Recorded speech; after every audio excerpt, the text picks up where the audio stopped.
come. We are at the gravesite already, aren't we? This is a church. I'll look for a spot. As you follow Durbin out into the churchyard, he remarks something. Tell me, where are all the graves? The graves... Well, they should be just here. Come to think of it, you've never really noticed any presence or absence of graves at the graveyard of the church. I mean, you didn't really ever think of the church as even having a graveyard. It just didn't occur to you. Churches always have graveyards, don't they? Yes, but you never come here. Or at least you've not been here more than once or twice in your life. The church itself has a very small graveyard. Looking at it, there's about 6 graves, and all of them look recent. In fact, the dates on the headstones are all from this year. Why are there no graves older than... 6 months? Can you read the headstones? Yes, you recognize them all. They're all people who've died quite recently. So I can read now? Oh yeah, you can read. Ah, You're not illiterate. You own a pig farm. You've got land. Okay. You've got to manage your ledgers. You know. You've got to be able to count past 20 to count the number of pigs you've got. So you have to know numbers. I'll scratch away some of the... Oh, you don't have to. The graves are all quite fresh. There's not much to scratch away or anything. They're all recent. You notice these are all graves that were dug since the new priest has started. And what are the names? Henry Darbison, Gilderoy Smith, just normal village people that you remember. No one notable. But you look at the graves and you are puzzled by the question, where are all the old ones? Gilbertson. I met the man a few times. But I can't remember how he died. I suppose I wasn't invited to the funeral. Tell me, what did the old priest do with the bodies? These all look recent. These are all in the time of praise God, but before now, where are all the old bodies? Was there a crypt or something? There must have been. I'm not quite sure. Shall we ask Leanne? No. Let's go into the church and see. He walks toward the church and finds that the front door of it is latched from the outside but not locked.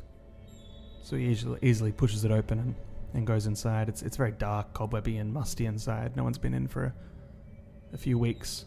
Certainly not since the priest has taken sick. There does look to be a sort of entrance to a subterranean level over there.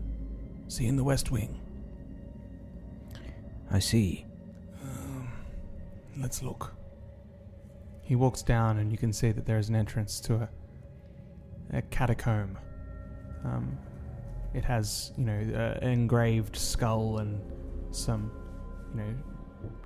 deathly sort of carvings. You see the Grim Reaper leading souls away. I'll light a torch. Yeah, you light a torch. But as you head down into the catacomb, you notice that when you enter, there's only about 8 feet of corridor. No graves. Just a few bookshelves with books.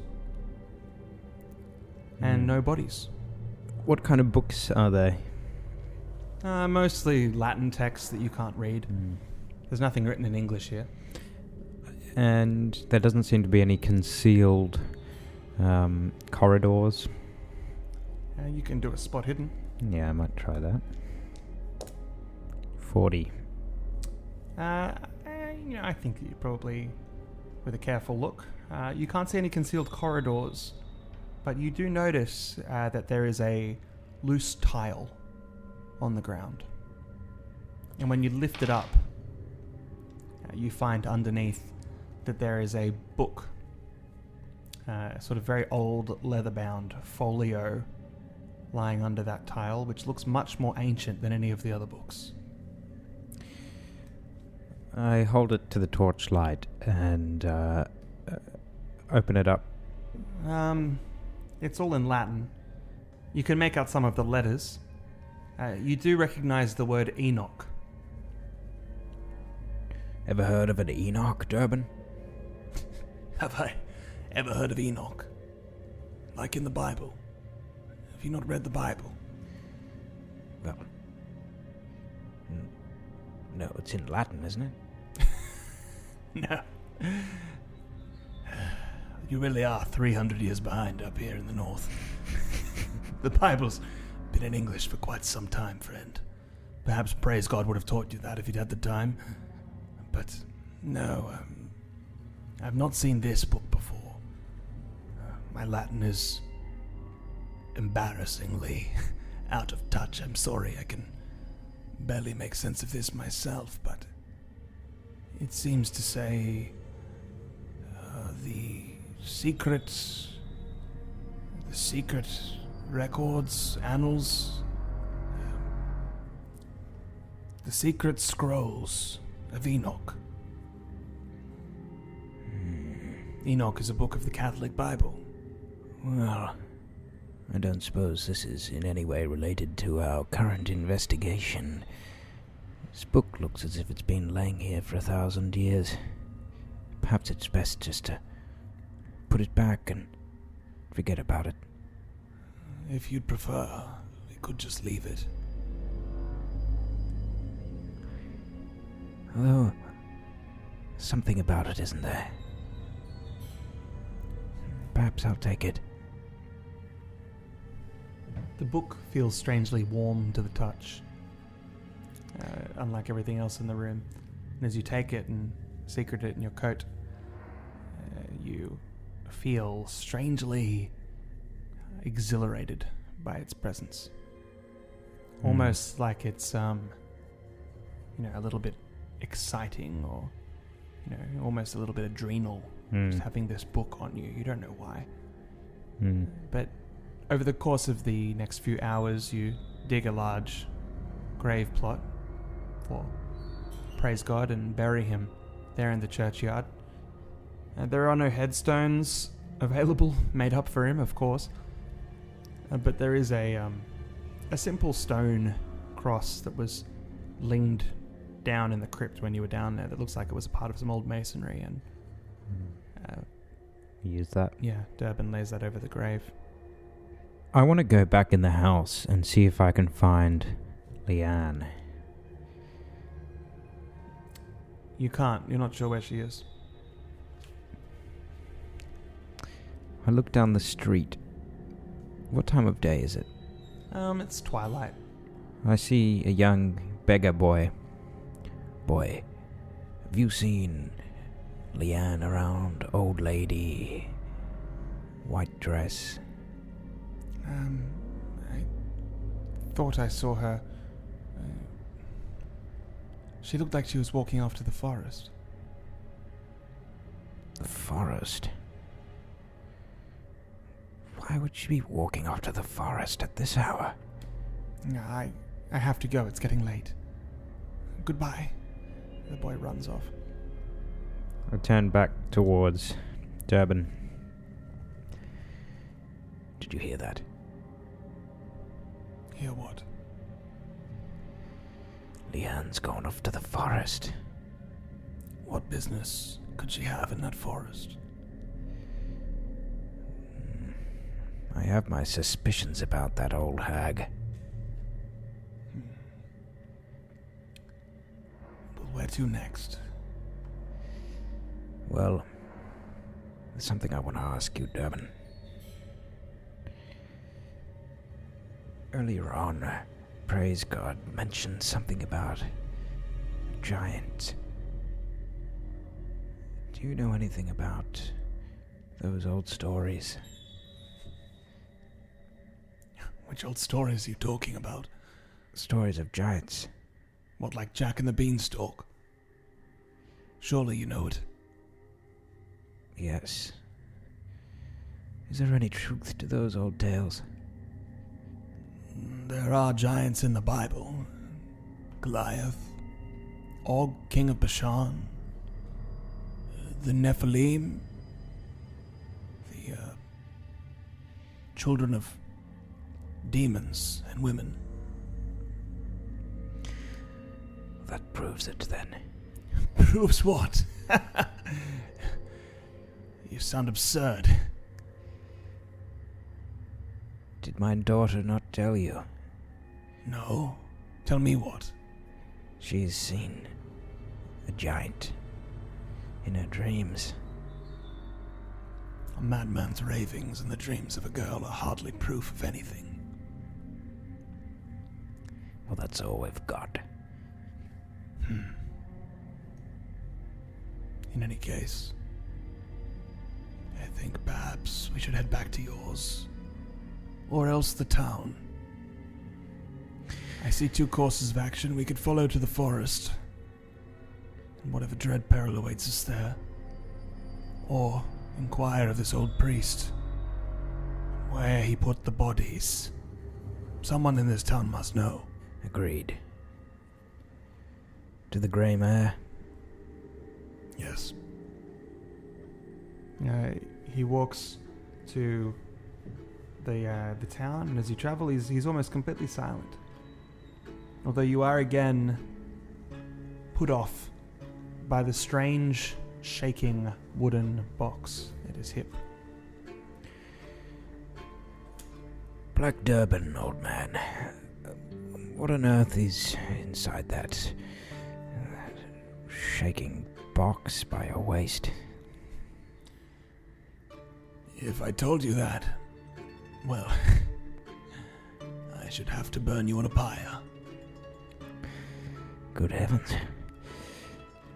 Well, if you shan't tell me that, then... No. What about a story? What happened to your eye, Durban? Well, nothing particularly interesting. I lost it hawking. Eagle mistook it for a piece of meat. Well, I say mistook. Suppose it was a piece of meat to that eagle. Certainly had a pleasant meal of the thing. Swooped down upon me and grabbed me. Fascinating. Not really. Just hawking. Here we are. The Grey Mare. Yes. Well, who would know anything about the old priest? Now, something you know is that the priest himself is still in the town. He is kept as a prisoner, as he was very unwilling to adapt to the new ways after the war. But reluctantly, most of the townsfolk have no problem with him. So he's sort of kept as a sort of comfortable guest. But he's forbidden to talk to anyone. He's kept by the mayor. Yes, the old priest, he's lives in the mayor's residence. He still lives in the town. Yes, he does. He didn't leave. No. How strange. No, well, he didn't adapt well to the changes after the war and all. And he's held in comfortable captivity at the mayor's manor. Well, perhaps we should inquire after him there. We head to the mayor's manor, the house on the hill. As you reach the mayor's manor, it's sort of a big wooden palisade fort. It's a sort of relic. It's not been well kept up, but it was once quite imposing, you're sure. And the mayor of the town doesn't answer his own door, of course, but he has servants. One of them is standing guard out front. Servant Alfie Pigman. I know you, Alfie. What do you want? And who's that? That ain't the witch finder you got with you, is it? Maybe. Are you the witch finder? Boo. The man at the door sort of shudders a bit. The mayor was asking after you. I can let you in if you like, I suppose, but I have to take your weapons. Well, you're welcome to try.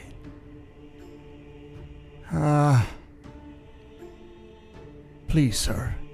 It'll be my job. I hand him my knife and step past him into the house. The Witchfinder sort of opens his cloak and pulls out about 6 flintlock pistols, starts handing them over, draws out 2 big saber-like swords, and then he kicks his boot and a knife comes out of the heel. And he puts that in the hand of the door guard also. And as this door guard is just holding all of these weapons in a big pile in his arms, again, the Witchfinder Durban just sort of lunges at him a little bit. This gives him a little fright. And he drops everything and cowers, and then follows you in through the door. I really shouldn't be so mean to door guards like that. He leads the way, and you find yourself in the big dining hall where the mayor is sitting down for dinner currently. It's about dinner time, so he's got a big meal set out on the long table, and anybody who is a guest of his house is currently just grazing, sitting down to eat over the course of a few hours. The mayor sees you walking with Durban and calls out from across the room. Well, if it isn't Pigman and the Witchfinder. Please, you're welcome in my house and welcome at my table. Come, have a seat beside me. I have some things to ask of you. Sit down, filling my plate with some of the nice food they have. Lots of roast pork. Perhaps even pocketing some. You've got plenty of pigs. I don't think you need to be stealing pork from the mayor. And taking big swigs of his spiced wine. Sitting next to the Witchfinder, it's given me a bit of a confidence boost, and after the events of today, and the glasses of wine, Lord Mayor, we've got some questions we'd like to ask you. Well, I had questions for you first. Please, if you wouldn't mind, at the very least telling me why it is you've come to our town, Witchfinder. Well, I've come on account mostly of your late priest. Late priest? Praise God was mad, but not dead. Well, then I regret to inform you that that's changed as of this evening. I saw it myself. He drove a knife through his temple, died instantly. A great shame. Will they be sending a new priest? I can only imagine so. But we had questions for you. Pigman, my throat is hoarse, you talk. Yes. Mayor, first of all, we unceremoniously, shall we say, buried old Praise God after the incident. Leanne was nowhere to be seen. Seems she ran away, the old hag. Anyway, we had difficulty finding a plot for Praise God. We found behind the back of the church 6 graves recently dug, but none others. But correct me if I'm wrong, but I recall there was a larger graveyard around the church, was there not? No, this is a testament to your own reprobation. You mustn't be... you mustn't be a very pious man to have never noticed that there was no church graveyard. I suppose not. We've never had one here in Godswood. Our bodies were buried below the ground in the crypts The crypts? under the church. Well, we searched the crypt. We could find no bodies down there. Just a small room with an old stone cross. I know nothing of the crypts or under the church. Only the priest was ever permitted to go down there. You'd have to speak with him, wouldn't you? Where is the old priest? Why, I suppose he's probably in his room, across the hall from here. He's not under lock of key or anything like that. He's a fairly harmless old man. Thomas Lovegill. Did you ever meet him? Didn't he baptize your daughter? Don't tell me you never had her baptized. I did. Look, I live a life among the pigs. Have you read the parable of the prodigal son? Yes. Perhaps it's time you come home from the stalls then. Please, make your way. The priest is across the hall. Feeling as though he had somehow insulted me, but not knowing exactly how, I stand up and walk down the hall, Black Durban following. You find your way to the cell. It is a door with a sort of a what do you call it, like a portcullis in it, like a big hollowed out spot with bars on it. Mm-hmm. But the door is ajar. Clearly it could be locked up, but there's not really any need. You look through the window to the door and see that Thomas Lovegill, this old, wizened sort of hoary gentleman, is sitting there with his nose in a book. It looks like a Bible, but you can't tell. You wouldn't know what a Bible looks like, really. Lovegill. Yes. He looks up over his book with spectacled eyes.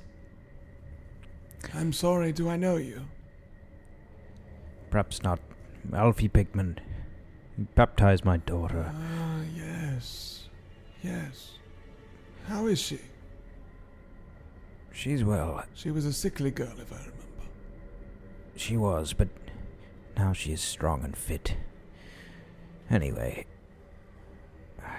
that's not why I've come. Black Durban stands in the doorway. I go in and approach Lovegill.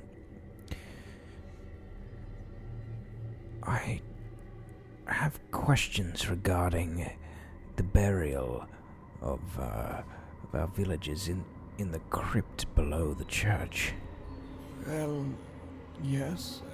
That is a very old custom of the town. We never kept a graveyard here in Godswood. We keep our dead in the crypt.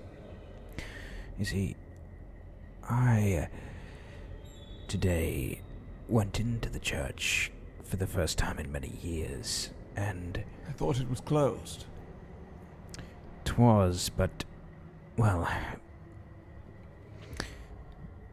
praise God's dead. Dead, you say? I knew he'd gone mad, but dead. Gouged out his eyes. Lovegill looks disturbed. I witnessed it. He was overcome by some devil. Indeed. Those Puritans are all half mad to begin with, aren't they? They come in raving, accusing us of all sorts of superstition, horrible things, really. Frothing at the mouth like rabid dogs. Good riddance, I say. And Lovegill spits. Durban gives him a withering glare. And Well, cracks his anyway, knuckles. looking for a suitable plot in which to bury praise God. We struggled. We went down to the crypt. You went down to the crypt? How did you get in? Well, the door was ajar. Lovegill looks panicked. Are you sure it was the crypt? Not some other room you went in? Certain. There are things that we found in the crypt which may require some explanation, Lovegill. What are you talking about? I'm just an old man. I can't be having you coming here and making strange threats.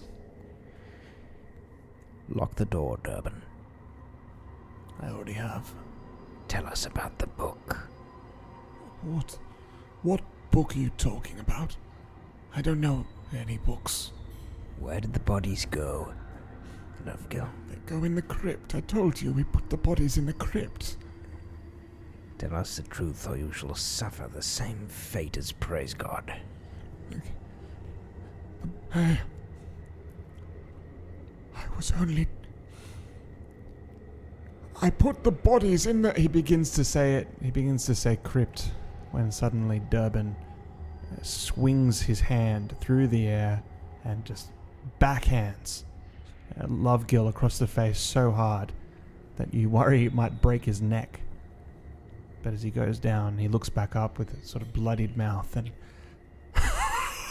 You fools! You don't know what you've entered into, do you?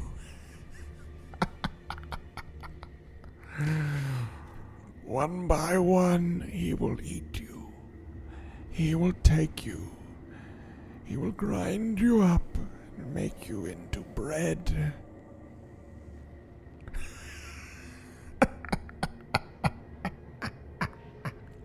He spits out a tooth. I take out the old tome. Recognize this. Where did you find that? He reaches for it. I pass it to him. My old book. He holds it. And he starts to murmur something in a language that doesn't sound like Latin.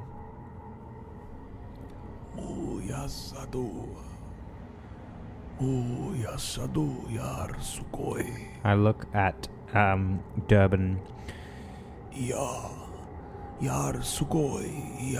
Sort of gesture at Durban to give him another slap. Durban says, No. Remember when I told you that if I showed you what was in my box, I'd have to burn you on a pyre? Yes? Promise to keep it a secret, eh? Okay. and he turns and he puts a shutter over the door, over where the window is. He opens his box on the ground. The old man is still reciting some kind of strange incantation and clutching the book to his chest. It fills the room with a strange presence, but Durban opens the box, and inside you see something squirm. It's sort of huddled in a shadowy corner. But he reaches in quickly, like he's grabbing it, like he's got to catch something. Seems to wrestle with it and jostle. He flinches as whatever it is bites his hand, but then he pulls it up. And you see the most disgusting thing you've ever seen in your life. It looks like a puppy. Like a small newborn puppy with a small sausagey tail, except that it's completely hairless. Completely hairless and covered in a sort of scarberous rash. Filthy, scaly skin. Pink and veiny. It seems to throb all over. But it's the face that repulses you most, because it has the face of a baby. Of a human baby. Lined and wrinkled like an old man's, but featured like an innocent infant. And it looks up at Durban and says, "What do you want with me, Durban? I was comfortable in my box."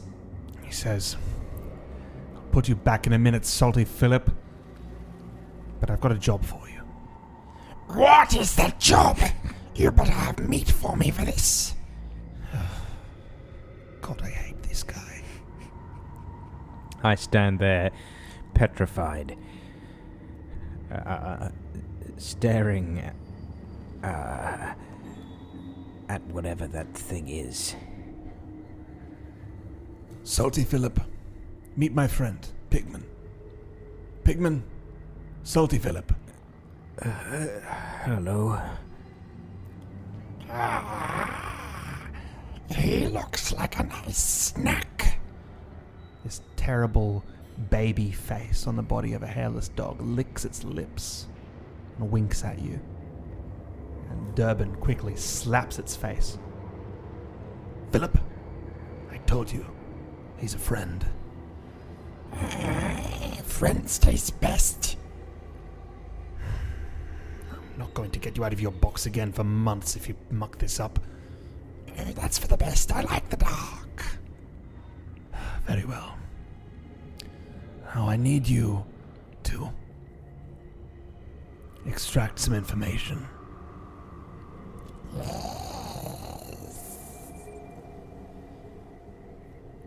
One drop. You see Black Durban lift up his eye patch and remove the pin from his pocket, the one that you saw him prick your daughter with. And he presses the pin into the skin beneath his eye patch, where you think his empty socket must be, and draws a single drop of blood. This creature is salivating like mad, completely licking its lips and chomping its mouth up and down as he takes a single drop of blood and puts it on its tongue.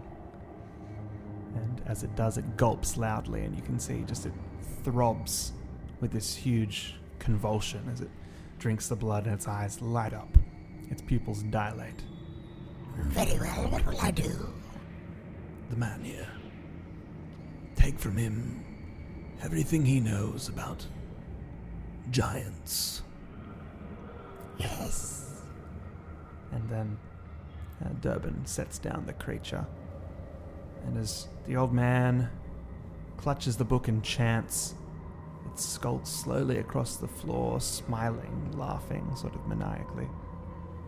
And then it runs up a leg of his trousers and disappears. And Durban sits down in a chair and waits.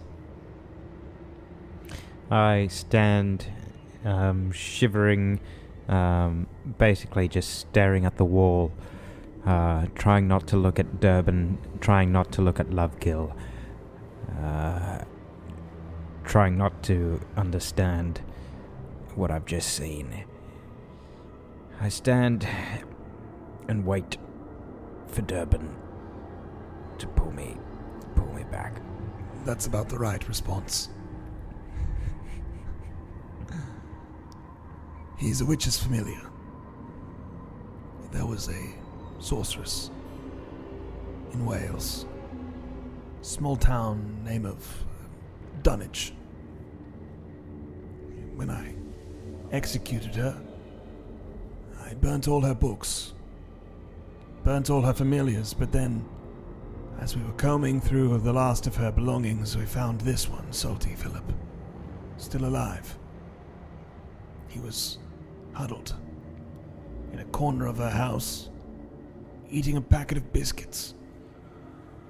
When I came upon him, he bit my hand, said I tasted sweet, and made a joke.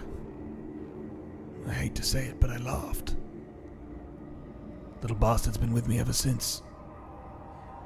Even devils have their uses, Pigman. Even devils have their uses. I go over to Lovekill, take the book from his hands. His hands are clutched so tightly around the book, and you notice that he's almost frozen. He's been chanting the same words over and over again, but his skin is turning a sort of blue color. I'd like to try and prise his fingers off. You pull very hard and you can't seem to get them to move. He's almost rigid as stone. His grip is so tight at the moment, it's almost like a, what do you call it when a body goes rigid? Rigor mortis. A rigor mortis grip Yeah. around the book. And his mouth is slowing down as the incantation stops, and then he begins to make a small choking sound. and you see the aspect of his face change and his flesh move like putty. And then suddenly his features are that of the baby-faced Salty Philip. I jump back in terror. I still got it in me, don't I? The contorted and twisted features of the priest now deformed into the disgusting baby face of the familiar named Salty Philip speaks with his gremlin voice. Now what was it you wanted to know, boss? Everything about giants? Yes. He knows a thing or two. This book he's holding, have you read it? No, I haven't had time. What's in it? It's quite a doozy. And he opens it up and holds out like this disgusting diagram. It sort of has these almost Kama Sutra-like images of strange, distorted figures coupling with human women. Not human figures. These strange beings look like they have come down from the stars and are reproducing with human women, producing these strange, disgusting offspring. It's all about the Nephilim. When the sons of God saw that the daughters of man were beautiful, they took wives with them. Salty Philip wasn't around back then, but the devils used to have a lot more fun. You repulse me, Philip. That's what I'm here for. Now, what do you want to know? Do you have any questions, Pigman? What are the giants in the woods? You see the face shift back into Lovegill. I will never tell you. And then all of a sudden, all these strange spikes and protrusions and horns start to flurry out like his skin is crawling with bugs, like bugs are crawling under his skin, and he's screaming and shrieking in agony. He holds up his hands and you watch them bend backward on themselves like bananas as the bones crack, as though something inside of his body is flexing and bending him in ways that are excruciatingly painful.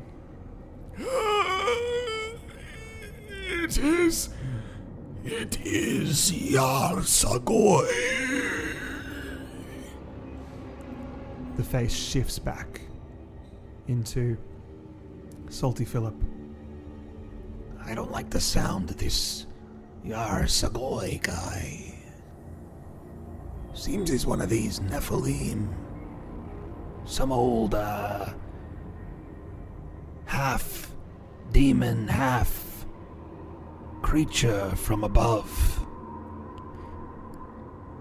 How do we banish it?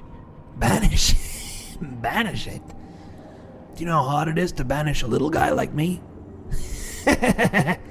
Banish something like one of these Nephilim? You better come with the king's army, brother. Well, perhaps...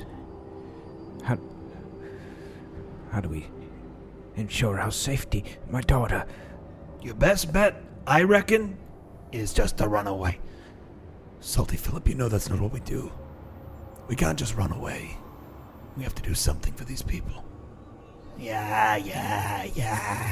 You're always saying that.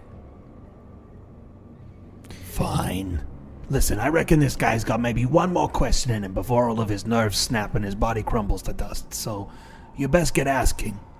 How do we find this creature?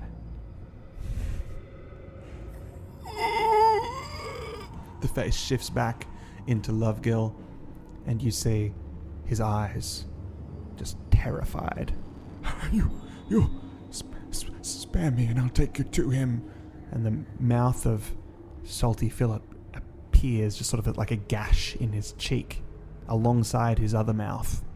Too late for that.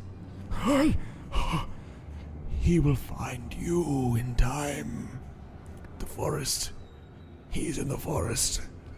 And then he crumbles into dust, disintegrates utterly, and leaves a puddle of sort of wet, pulpy, grainy grey mush on the ground where the body was, amid the clothing.